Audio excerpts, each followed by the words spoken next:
ሃሚንግ ስፖርት በሀገራዊና ዓለም አቀፍ ስፖርታዊ ጉዳዮች ላይ የሚያተኩር ዝግጅት።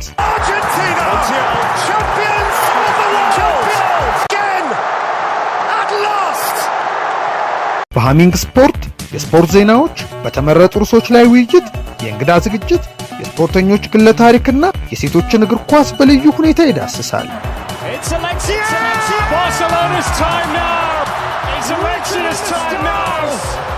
ሃሚንግ ስፖርት ስፖርትን ቀዳሚ ዘይቤ በማድረግ ስኬትን በተግባር እናረጋግጥ።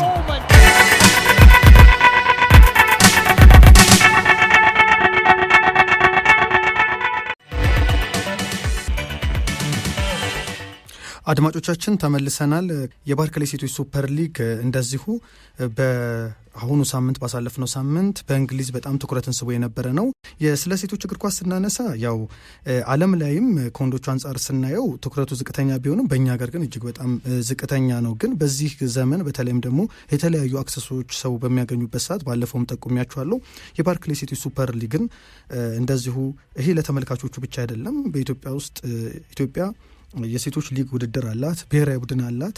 እነዚህን የባርክሌይ ሴቶች ሱፐር ሊግን የአውሮፓ ሴቶች ቻምፒዮንስ ሊግን ብንመለከት አሰልጣኞች ተጫዋቾችም የሚወስዱት ነገር አለ። ምክንያቱም ዞሮ ፉክክሩ ከሀገርም ሲያልፍ ከሴቶቹ ጋር ስለሆነ በአፍሪካ ያሉ የሴቶች እግር ኳስ ክለቦች ሁኔታ ምን ይመስላል፣ የሴቶች ብሔራዊ ቡድን ሁኔታ ምን ይመስላል የሚለው በጣም እድሉ አለ ይሄን የማየትና ለዚህ ነው የባርክሌይ ሴቶች ሱፐር ሊግን እንደዚህ ወደ ስፓኒሽ ሊጋ ኤፍም እየሄድን ወደ ፈረንሳይም ወደ ጀርመንም እየሄድን እንደዚህ ወደ ጣሊያንም እየሄድን የሴቶቹንም እግር ኳስ የምናነሳው በአውሮፓ ሴቶች ቻምፒየንስ ሊግም ያለውን ዋነኛ ትኩረታችን ባይሆኑ እንኳን ሰዎች እግረ መንገዳቸውን ትኩረት እንዲሰጡት አሁን በዚህ ሳምንት የአውሮፓ ሊጎች በኢንተርናሽናል ውድድሮች የተዘጉበት ስለሆነ እና በተለይም ደግሞ በእንግሊዝ ያለውን ገና ማክሰኞና ረቡዕ ስለሆነ የሚመለሰው የሌሎቹ አራቱ ሊጎች ተጀምረዋል።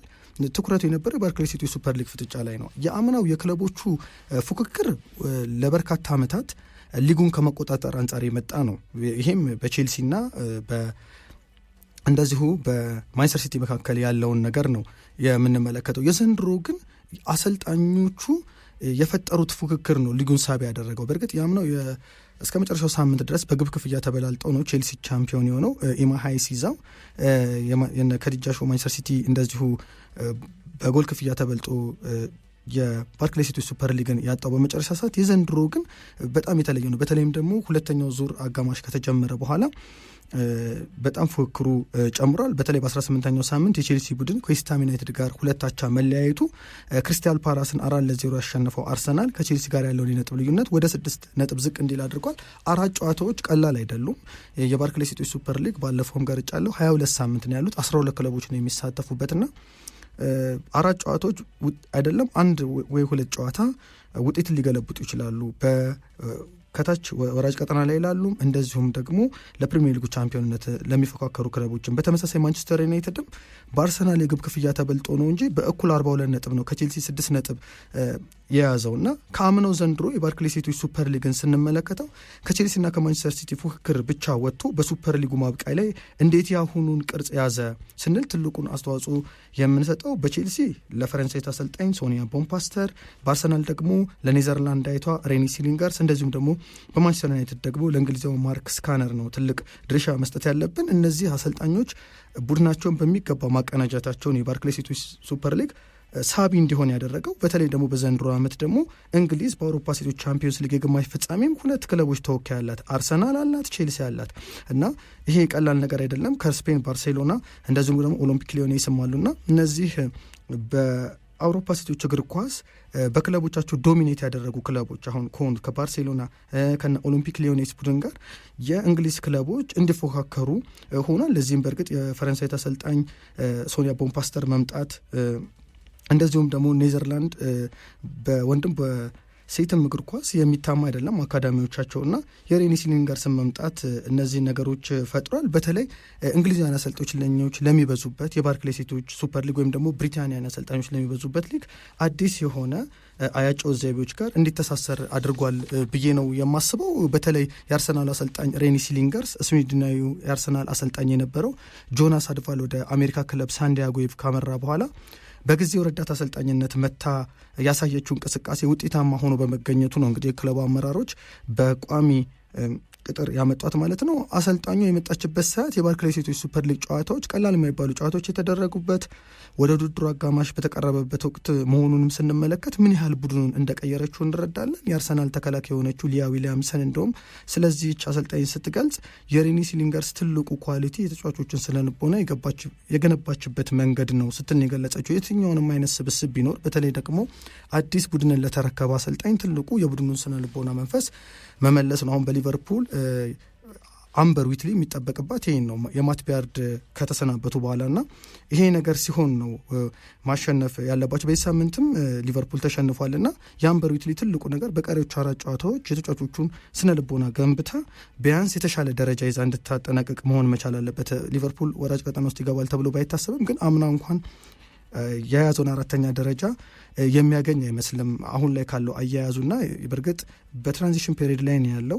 ለረጅም ጊዜ ሲያሰለጡት የነበረው ማት ቢያርድን አሰናብቶ ነው አምበር ዊትሊን ያመጣው። ቢሆንም ግን ከነዚህ አሰልጣኞች ልምድ ተሞክሮ መውሰድ ይኖርባታል። ይቺ አሰልጣኝ በወንዶቹ የስፔንና የጀርመን እግር ኳስ ነው የዓለም እግር ኳስ የተቆጣጠረው። አይተናል 2014 በዓለም ዋንጫ ምን ያህል እንደከፈላቸው በክለቦቻቸው በነ ባየር ሙኒክ እዛ ላይ የሰሩት ስራ በክለቦቻቸው ላይ ያሉ የታዳጊዎችን ፕሮጀክት የያዙበት መንገድ እንደዚሁ ስፔንም እንደዛው ነው ወርልድ ካፕን እንዲያነሱ አድርጓቸዋል። በሴቶቹም እንደዚህ እየተመለከት ነው እና ልክ በወንዶቹ የስፔንና የጀርመን እግር ኳስ የዓለምን እግር ኳስ እንደተቆጣጠሩ በሴቶቹም ደግሞ የስፔንና የፈረንሳይ እግር ኳስ ነው የተቆጣጠረውና ለዚህም ትልቅ ምሳሌ ናቸው የነ ሶኒያ ቦምፓስተር ወደ ባርክሌይ ሴቶች ሱፐር ሊግ መምጣትና የሴቶቹን ከተመለከተ ምንድን ነው እንደዚህ ሆኖ ካለን በሴቶች እግር ኳስ ላይ ሁለቱ ሀገራት በቂ ኢንቨስትመንት ማድረጋቸው ነው። ይህ ስንል በገንዘብ ለአካዳሚዎች በሚሰጡት ትኩረት በሴቶች ስፖርት ላይ ያለው የተለምዶ አመለካከት መቀየር ማለት ሴቶቹ እንደሚችሉ ማሰብ በራሱ ትልቅ ደረጃ እንዲደርስ አድርጓል የሁለቱን ሀገራት እግር ኳስ። እንደዚሁም ክለቦች ሌላው ለታዳጊዎች እግር ኳስ ትኩረት የሚሰጡ ክለቦችን የያዙ ሀገራት ስለሆኑ ነው። ባለፈው አንስቻለሁ የኦሎምፒክ ሊዮኔስ የልህቀት ማዕከል ክሌም ፎንቴን ለወንዶቹ እግር ኳስ ተመሳሳይ ቅድሚያ ትኩረት የሚሰጥ ቢሆንም ነገር ግን ከዚህ የወጡ ተጫዋቾች እንደነ ካዲዲያቱ ዲያኔ የመሳሰሉትን ተጫዋቾች መያዙ አምናይቺ የአውሮፓ ሴቶች ቻምፒዮንስ ሊግ ከፍተኛ ኮከብ አግቢ ነች። የተለያዩ ተጫዋቾችን ማውጣታቸው የላማሲያን ተሞክሮ አንስቻለሁ የናይታና ቦንማቲን አሌክሲያ ፑቲያስንና የነዚህ ውጤት ነው በአውሮፓ መድረክ እግር ኳስ እንዲቆጣጠር ያደረጉት። ብሔራዊ ቡድናቸውን ምን ያህል እንደገነባው 2023 ላይ የዓለም ዋንጫን አንስተዋል። በፈረንሳይ በተደረገው ኦሊምፒክም 3ኛ ደረጃን ይዞ አጠናቀዋል። የስፔን ብሔራዊ ቡድን ጥሩ ተፎካካሪ ነበርና በቀጣይም 2025 የአውሮፓ ሴቶች ዋንጫ አለና በቀጣይም ብሔራዊ ቡድናችንንም ለመገንባት ይረዳል። ይሄ ለኢትዮጵያ እግር ኳስም ልንወስዶ የሚገባ ተሞክሮ ነው እና በተለይ ከአንድ ክለብ የበላይነት ወጥቶ አሁን እንደሚታወቀው በኢትዮጵያ እግር ኳስ በአንድ ወቅት ደደቢት ነበር። አሁን ላይ ደግሞ የኢትዮጵያ ንግድ ባንክ ነው አብዛኛውን ቻምፒዮን የሚሆነውና ክለቦች የበለጠ እነ መቻል እነ ኢትዮ ኤሌክትሪክ ልክ በወንዶቹ እግር ኳስ ላይ የሚደረገው አይነት ፉክክር ቢመጣ ይሄ በጣም ተገቢ ነው። ለአሰልጣኞች ትልቅ ግባት ነው እና ባርክሌይ ሴቶች ሱፐር ሊግን ላይቭ ጨዋታዎች ዩቲዩብ ላይ ይተላለፋሉ። ዳዝን ላይ የአውሮፓ ሴቶች እግር ኳስ ይተላለፋል እና በተለይ የሴቶች እግር ኳስ ላይ የሚያሰለጥኑ አሰልጣኞች፣ ተጫዋቾች ይህን ትኩረት ቢያደርጉ የበለጠ ብዙ ልምድና ተሞክሮ ሊወስዱበት ይችላል።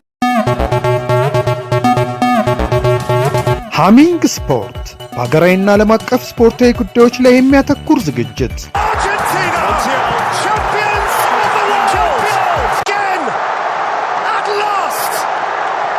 በሃሚንግ ስፖርት የስፖርት ዜናዎች፣ በተመረጡ ርዕሶች ላይ ውይይት፣ የእንግዳ ዝግጅት፣ የስፖርተኞች ግለ ታሪክና የሴቶችን እግር ኳስ በልዩ ሁኔታ ይዳስሳል።